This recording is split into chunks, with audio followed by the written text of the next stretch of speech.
Le procès d'Aya Nakamura et de son ex-compagnon Vladimir Boudnikov, qui devait être jugé jeudi à Bobigny pour des violences réciproques sur conjoint en août à Rosny-sous-Bois, Seine-Saint-Denis, a été renvoyé en janvier à la demande de leurs avocats.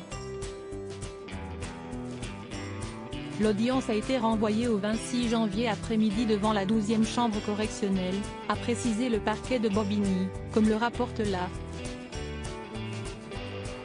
On va demander le renvoi, avait glissé à l'AFP Seracella Velade, l'avocate de Vladimir Boudnikov, avant le début de l'audience.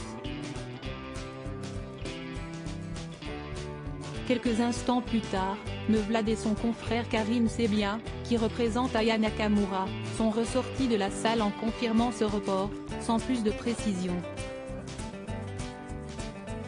Leur client n'était pas présent, a constaté l'AFP.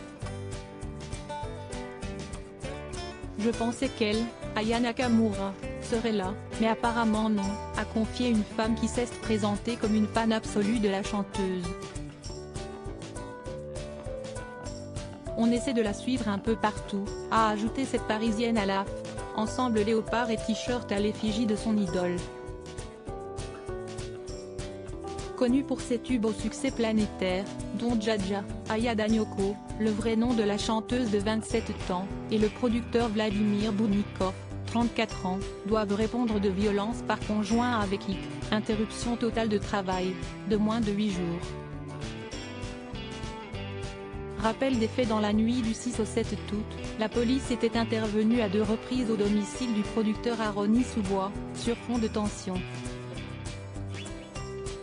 Placée en garde à vue, l'interprète au disque d'or, présente lors de la dernière cérémonie des Energy Music Awards, avait affirmé avoir subi des violences de la part de son conjoint.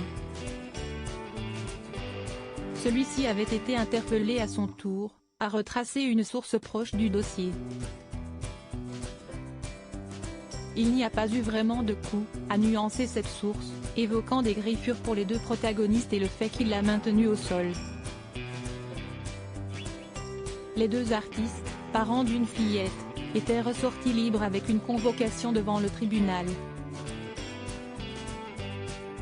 Nous avons fait des bêtises ce soir-là, avait écrit Vladimir Boudnikov sur Instagram après les faits, assurant que rien de grave n'était arrivé. Sollicité mardi par la Warner, le label de la chanteuse, n'a pas donné suite. Une carrière planétaire à 27 ans, Aya Nakamura est la chanteuse francophone la plus écoutée dans le monde.